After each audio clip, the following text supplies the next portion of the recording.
Hey everybody, here I am, like I promised, with You Would Never Be Intimate with Derpy by Cloperella.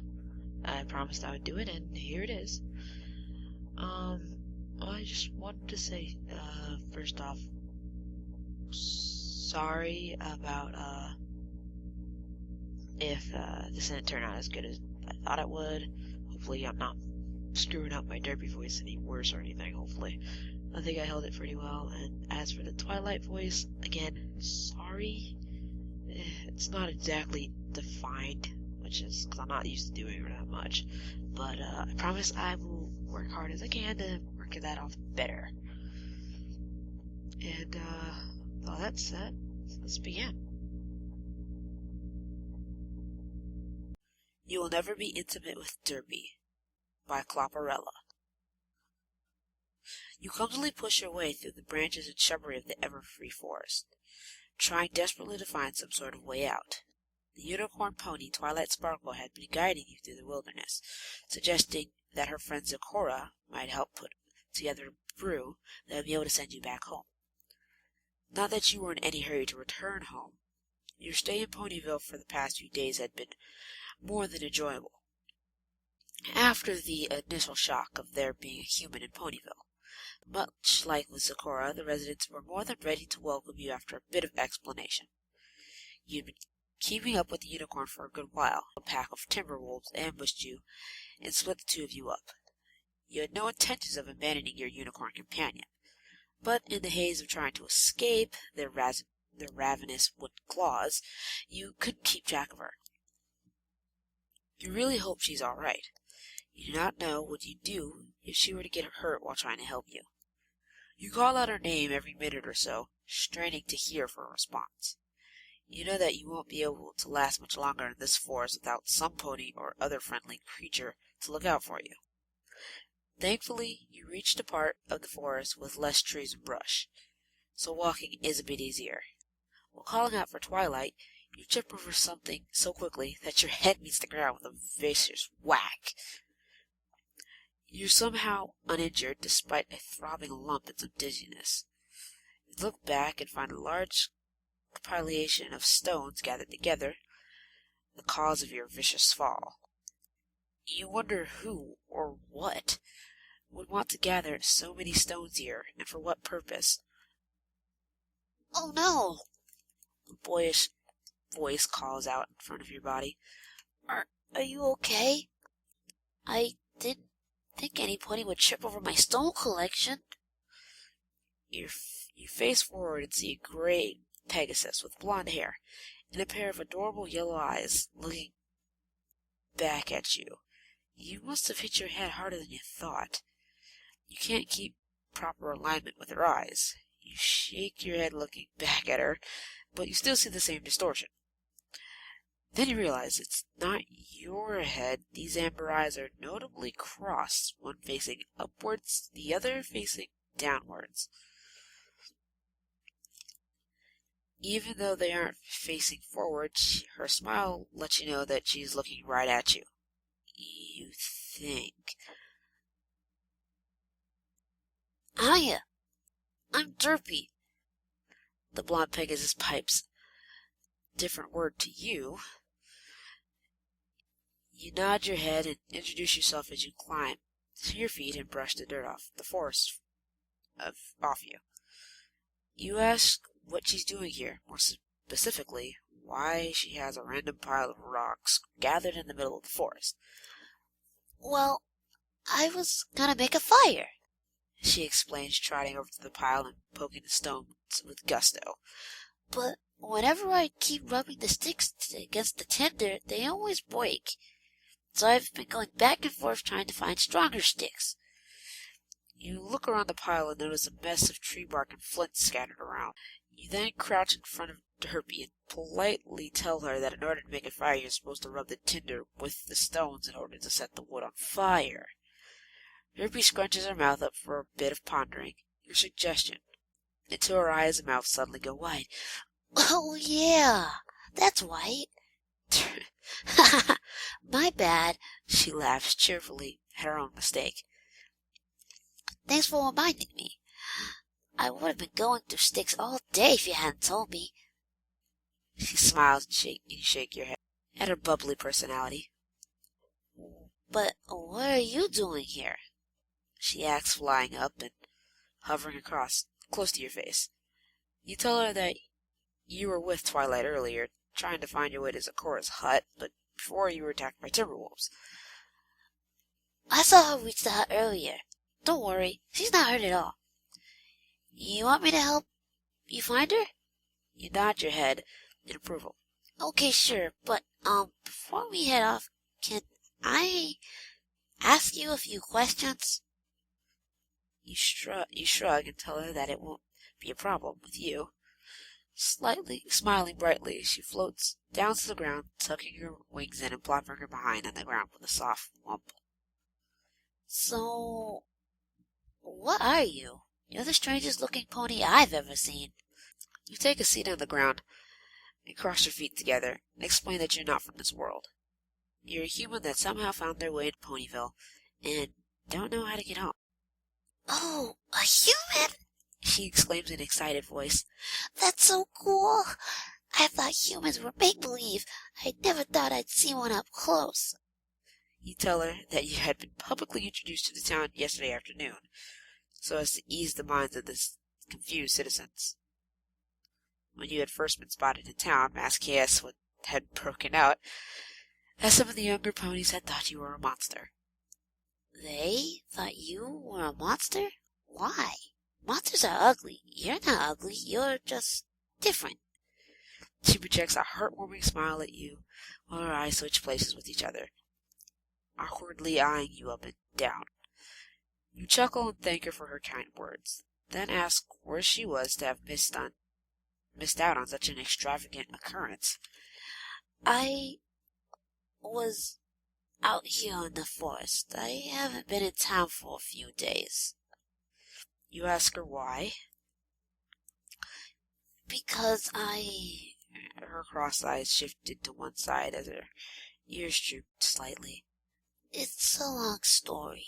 Anyway, I'm the one asking questions about you, Mr. Human. She inches herself closer, swishing her tail from side to side. So, the world that you're from, do they have ponies back there? You tell her that your world does have ponies, but they aren't as vibrant as the ponies you've met in town. Vibrant? You explain that it means they don't act like her. They don't talk or have social manners, that they're just kept as livestock for farms like cows or dogs. That sounds awful. You agree with her and tell her that's why you're not in a big hurry to go home. Because you really like all the ponies here, including her. Derpy's face brightens up as you compliment her. Really? You like me? I mean, us? All of us in Ponyville? I mean... You nod your head. Well, why don't you stay here then? Oh, I guess you might have a family to go back to. And a girlfriend or something. You tell her that you definitely want to see your family, but you don't actually have a girlfriend. Really? No girlfriend? Huh? She puts a hoof on her chin, contemplating who knows what. A grin appears on her face as she crawls up to you and sits on your lap. Wow, she looks up at you. Well, looks at you and possibly something in the tree. You can't really tell. Have you ever had sex with a girl before?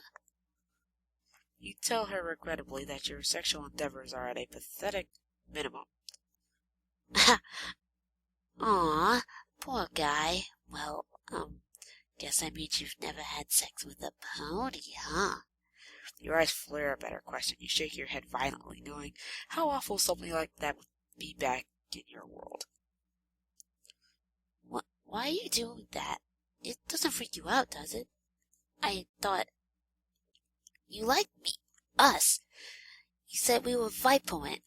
Tell her there's nothing against her or ponies, but that you're impressed with how innocent and adorable their society is. You can't imagine associating anything erotic with them. Whoa, that's a lot of horse pie. If I'd ever heard it.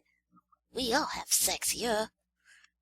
Where do you think foals come from? The stork? You're silly. You ask her why she's so curious about your sex life and what it matters to her.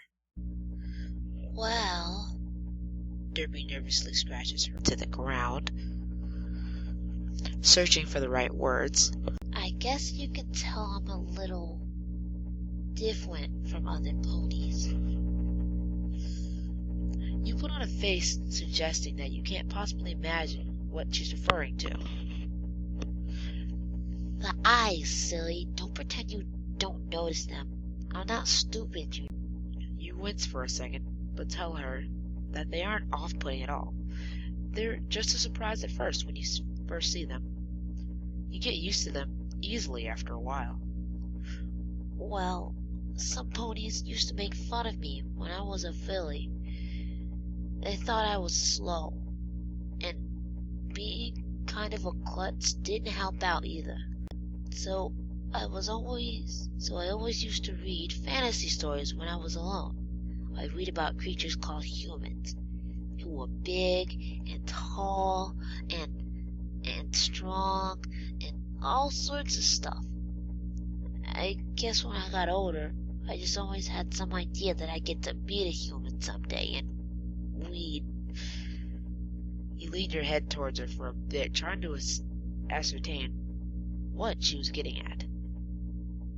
She looked up into your eyes and forcibly pushes you into the ground, gazing upon you with a desperate look in her skewed yellow eyes. Please, this is the dream I had since I was a little filly. I just want to spend some time with you before you have to go home. Haven't you ever had a fantasy you thought you'd never get to obtain? You think to yourself of all the dreams you've had on those lonely nights in your room, wishing that those fictional stories you love would somehow take solid form and make all your dreams come true. You reach your hand up to her ear and gently caress her. Her face turns to a warm smile as she closes her eyes and leans into your hand, feeling every inch of your palm as you pet her. Ah, your hands are so soft. It's like a dream come true. The heat of the forest beats down on both of you through an opening in the trees above, making beads of sweat form across your forehead. She sits back on your stomach and you feel a painful push against your crotch as she leans back. Seeing your face wince, she quickly scoots up and looks back, an amused look on her face. Well, is that what I think it is? She turns around with her flank aimed right to your face, as she uses her hoof to poke at your erection hidden by your pants you're wearing. Your legs tighten up with each poke, accompanied by a few soft groans. It is. That's your love stick, isn't it? But these pants are in the way. I can't see it. She turns back at you with a sad look on her face. Come on, let me see it, please. Your eyes dart back and forth as you're not really sure if this is the type of thing you should be doing with a pony like her. Here, you can see mine if you want. Before you can object, she slides her tail away from her rump, granting a full view of her uncovered anus and tight vagina. What you think? Not bad, huh? She grins and wiggles her backside at you in a flirting manner. You owe me. You grit your teeth as you stare at her flank, feeling your rod tighten up even more as a result. You reluctantly submit and begin to unzip your pants, pushing your penis out into the open for Derpy to behold. Whoa. She stares at it in awe at the rod before her. It's so different. I love it. She immediately places her tongue on the front side and licks upwards, similarly to a popsicle. She's not at the right angle to put pressure on the bottom of your shaft where it's most sensitive, but it's rather exhilarating.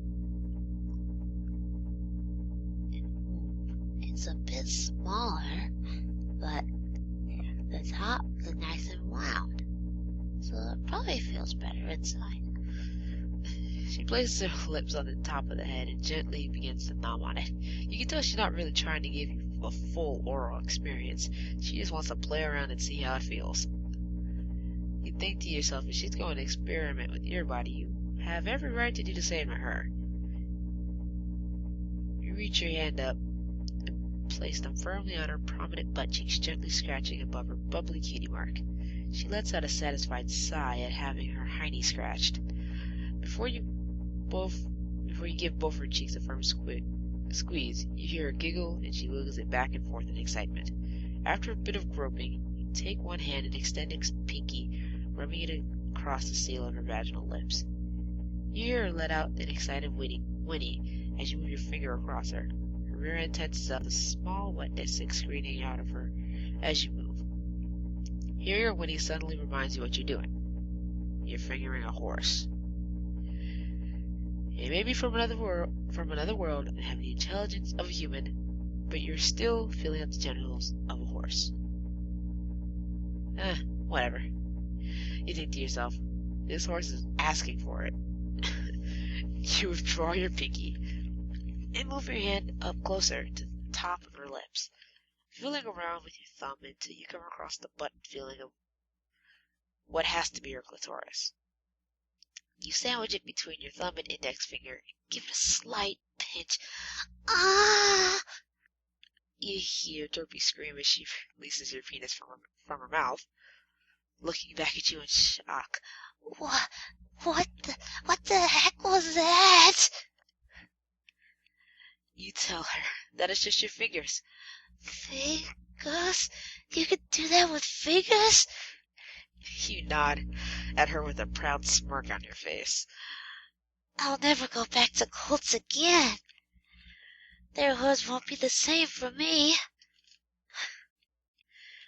You start to gently rub her clit between your thumb and finger, similar to the way you'd roll a piece of dough in your fingers.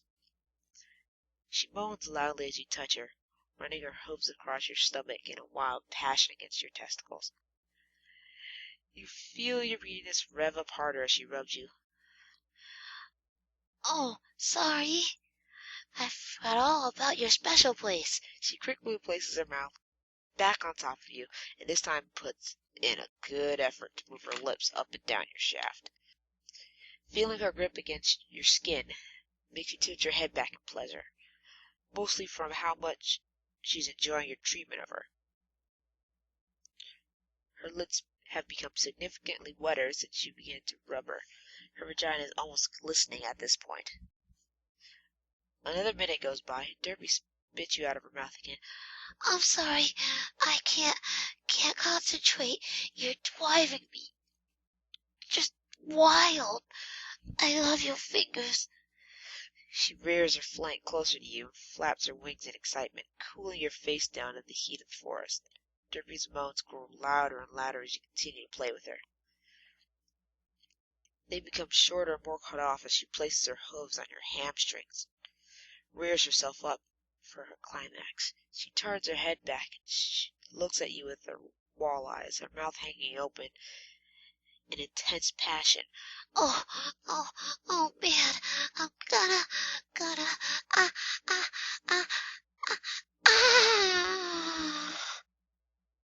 She closes her eyes for a moment, but she opens them up wide. Her eyes are straight for the first time and looking right at you as she calls out your name and releases a torrent of fluids all over your hands in several powerful bursts.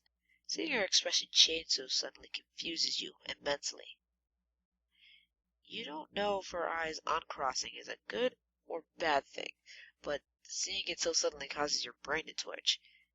You feel your legs shake violently as your penis shoots a strand of sticky semen up in the air, raining down on your pants and all over Derpy's hooves and beautiful blonde hair.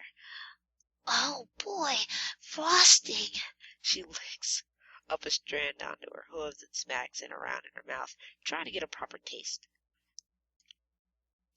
Kinda bitter. Pony frosting tastes sweeter, but I guess this isn't so bad. She turns around and faces you, her face and mouth laced with your own semen, and her eyes back to their adorable crookedness.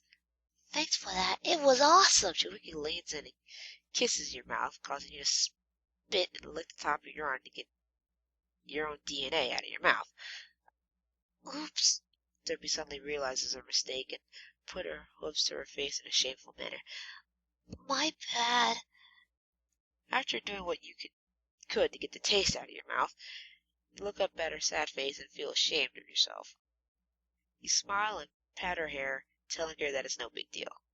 You scope out a dry spot on her forehead and kiss her tenderly, causing her to both blush and giggle.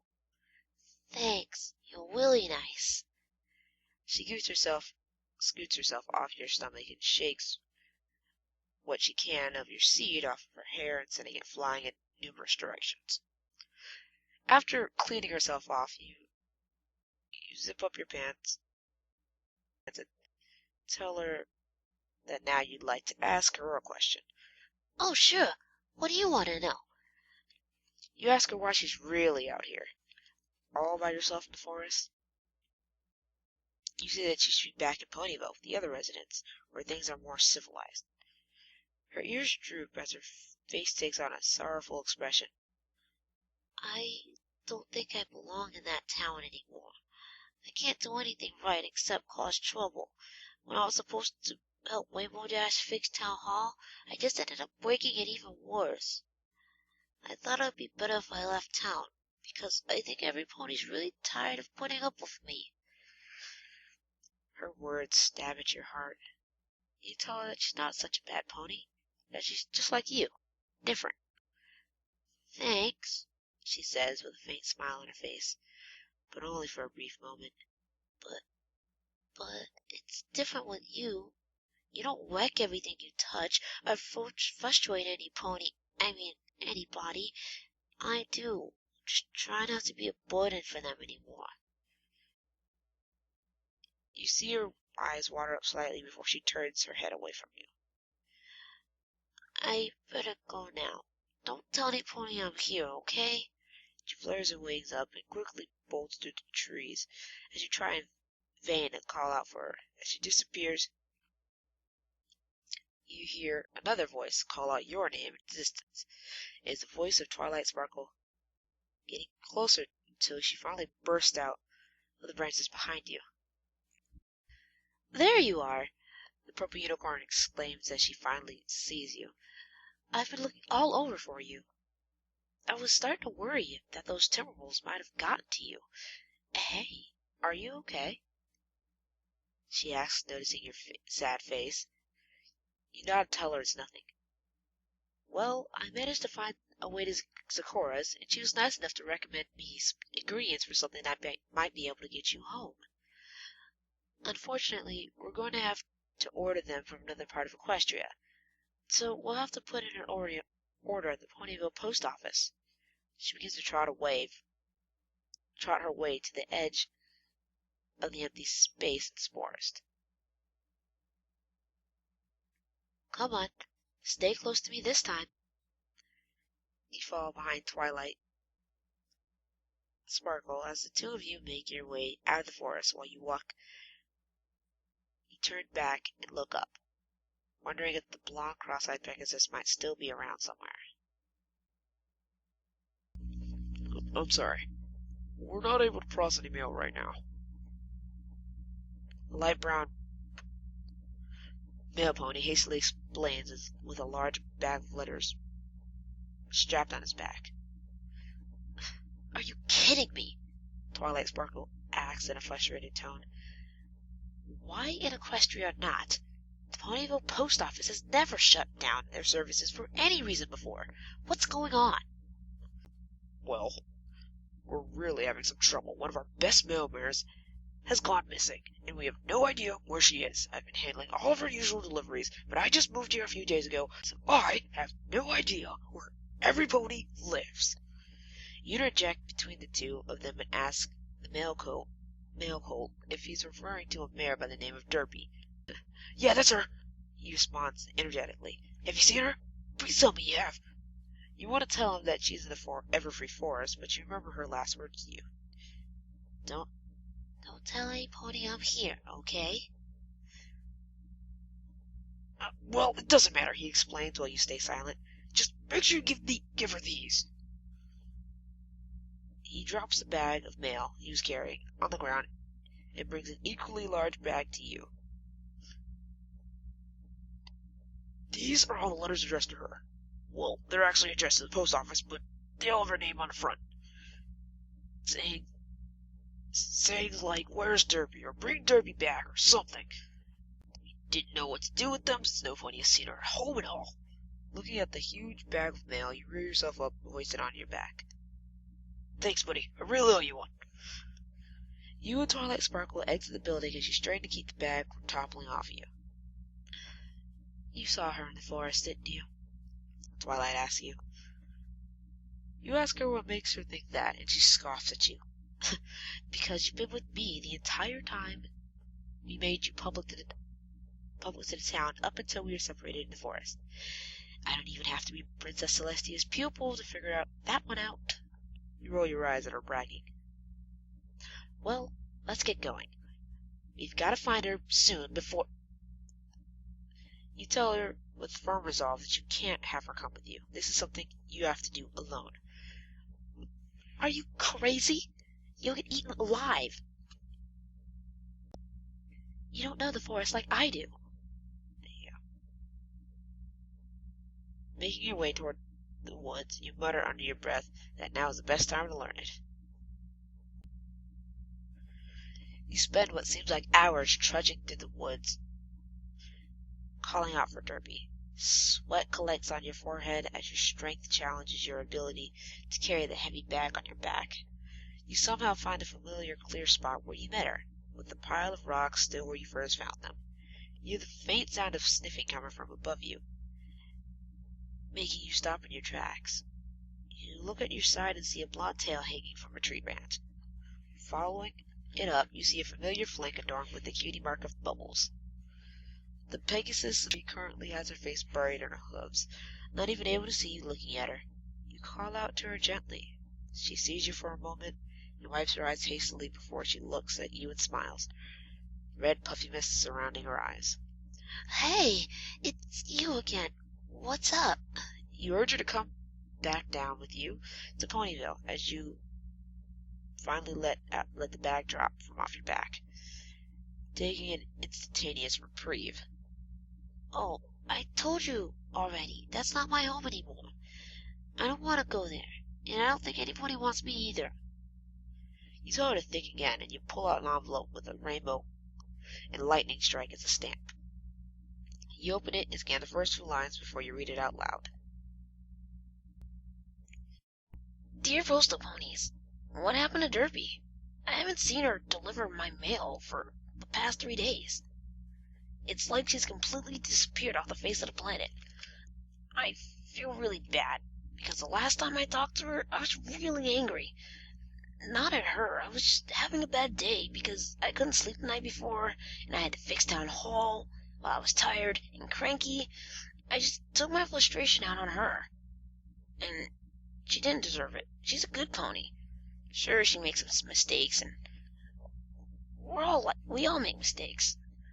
I spent a whole week playing super inflated ego dash, and my friends forgave me as well as the whole town. If you find her, please tell her I'm sorry and how much I really want her back. Rainbow Dash. Derpy's mouth hung open as you finished reading the letter to her. Rainbow Dash thinks I'm a good pony? You reach into the bag and pull out another letter at random. Dear Ponyville, I'm sure you've noticed by now that one of your most beloved staff members seems to have gone AWOL. I'm of course referring to Derpy, the cheerful Pegasus with a heart of diamond. I would say gold, but I find diamond so much more attractive. Although her methods may not be as bureaucratic as most postal workers, she gets the job done efficiently and leaves every pony satisfied. I once asked her why she doesn't bother with schedules or charts or other things to keep herself organized, and she tells me, all that matters to me is getting every pony's mail back to them as fast as I can and becoming good friends with them. It is that kind of simplistic approach that truly shines in a small community such as Ponyville. Out of all bad things that could happen to your industry, her leaving so suddenly has been the worst possible thing. Please do everything you can to get Derpy back. Yours truly, Rarity. You quickly pour through more letters, all centered on the same subject, asking where Derpy is, about how worried they are, and how much they want her back. Some are even in the form of petition letters with dozens of signatures crammed into one single parchment. When you begin to start another one, you hear a soft whimper in front of you. You look to see Derpy, lip trembling harshly, tears pouring out from her face like a waterfall. You reach out to her, but she quickly jumps at you and knocks you to the ground, burying her face in your chest and sobbing loudly. Oh my gosh. She cries, barely able to keep her voice under control. They want me back. I thought they hated me.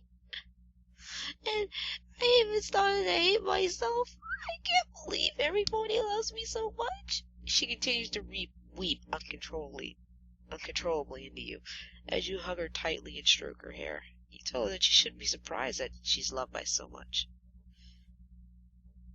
Even if she does make mistakes, it's nothing to be hated for. What really matters is her resolve to try her best and fix whatever mistakes she's made. You tell her that Ponyville is lucky to have a mayor like her. She manages to catch her breath long enough to form a loving smile and kisses you on the cheek. Thank you so much. I'm really glad I met you.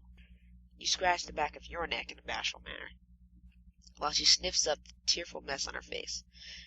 You tell her that you just came from the post office and that it's a real mess since she's been gone. Oh no, that's right, she exclaims. I gotta go help them. She's just about to zoom away until she looks back at you from the air. Oh yeah, I should probably slow down so you can follow me out. She slowly hovers toward the trees while you follow behind with the heavy bag of mail. She's going to have a lot of work ahead of her today, but you're going to make sure that you deliver everything that motivates her to her home, where she can read it wherever she needs to. Well, everybody, once again, I actually liked this. It was pretty cool. Give or take, I might not read all of them like I mentioned in my other video, but Spitfire is definitely next. I just gotta re-perfect that voice. And she only had so few lines. And I'll only be using the one from Best Night Ever, because to me the drill sergeant voice is something that she would use like back and forth if she was working or something like that. Alright. Oh, by the way, I want to apologize for my Rainbow Dash. I hadn't did it in so long. I did used to mess around doing a, imitation, of her and stuff like that, but I guess because I hadn't used it in fanfic in like ever, so it kind of fell off the radar. And the Rarity thing, I apologize. I can never really voice Rarity. This is the first time I ever put some effort into giving it a shot. I apologize for all you Rarity fans I have out there. I don't know what I was doing. I was just trying too hard, probably. Yep. Well, don't really know what else to say here, folks. Really, I don't. But, until next time, everybody. See ya.